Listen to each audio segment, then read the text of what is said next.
In the 7th century before the Common Era, a prince of a Jin state was driven from his home.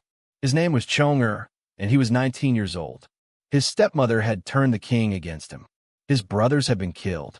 He fled with a small group of loyal followers across the frozen Yellow River, into the wilderness, into years of wandering through kingdoms that barely acknowledged his existence. He was a prince with no kingdom, a ruler with no subjects, a man with only the clothes on his back and the loyalty of a few companions. For 19 years he walked. In a state of way, the wanderers reached the edge of starvation. The local people refused them food. The prince was so weak he could barely stand. His followers searched the fields for anything edible, wild roots, bark, anything. One of them, a man named Jie Zitui, walked away from the camp alone. When he returned, he carried a bowl of soup. The prince drank it. His strength returned. Only later did he learn what the soup was made of. Jie Zitui had cut a piece of flesh from his own thigh and boiled it.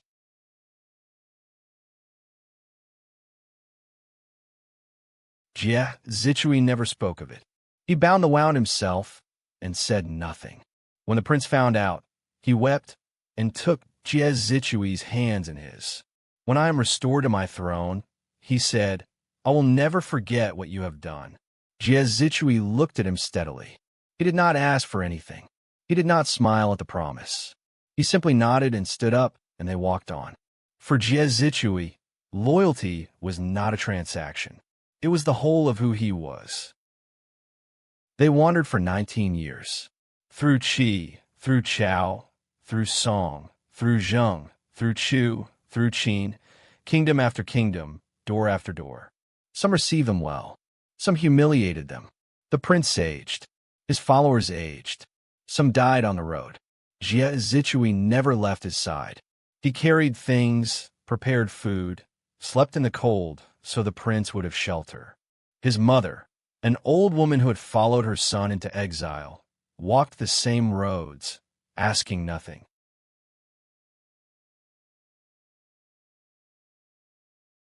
In 636 BCE, Chong'er returned to Jin. His brother had died. The throne was empty. With the help of the state of Qin, he crossed back over the Yellow River he had fled 19 years before. He entered the capital he had left as a frightened boy. He was now 62 years old. He became Duke I of Jin, one of the greatest rulers of his era, a man who would lead his state to become the most powerful in China. His first act was to reward those who had supported him in exile. The rewards came: titles, land, gold, distributed to those who had followed the prince through exile. The celebrations went on for days, and then they stopped. The lists were complete. Jie Zitui's name was not on any of them. Whether through oversight or ingratitude, the man who had cut flesh from his own thigh to keep the prince alive received nothing. His companions were angry on his behalf. Some went to the court and made noise. Jie Zitui stopped them.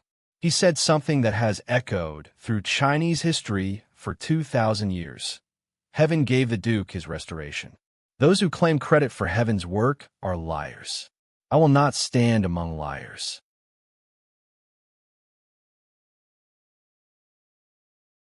Without a word to the duke, Jie Zitui took his mother and disappeared. He walked to Mian Mountain, a forested peak not far from the capital, and he did not come back. He had not been angry. He had not left in protest. He simply no longer wished to be part of a world that measured loyalty in gold. In a mountain forest, he built a small shelter. He gathered firewood. He cooked simple meals. His mother asked nothing. They sat together in the silence of the trees and were, in some way, content. When the duke learned that Jie Zitui had left, and why, he was stricken with remorse. He sent messengers to the mountain. Jie Zitui would not answer. He sent larger delegations. Jie Zitui moved deeper into the forest. People who passed through the mountain said they heard him singing a quiet song about a dragon and a serpent, but no one could find him. The duke himself came to the foot of the mountain and called out. The forest gave back only silence.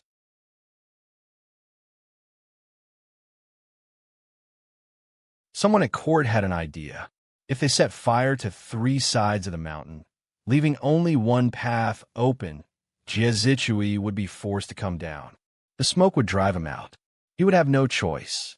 The Duke hesitated, but the advisors were persuasive. They promised it would work. They promised it was the only way. The Duke gave the order.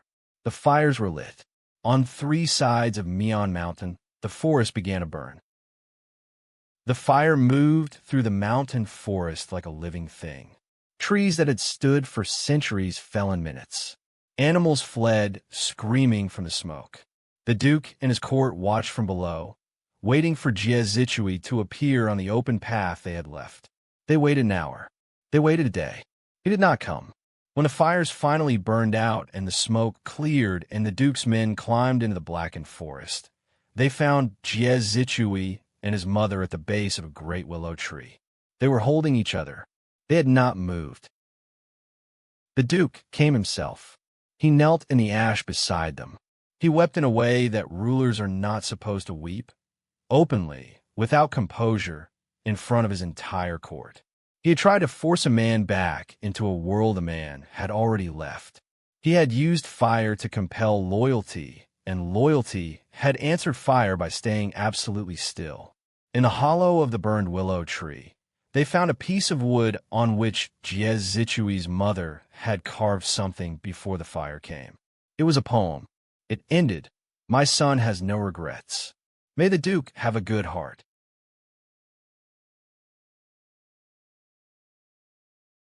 Duke I of Jin decreed that on this day every year, the anniversary of the fire, no fire would be lit anywhere in his kingdom.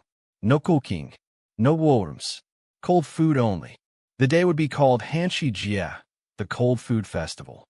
In his grief, he renamed the mountain Jie Mountain after the man who died there.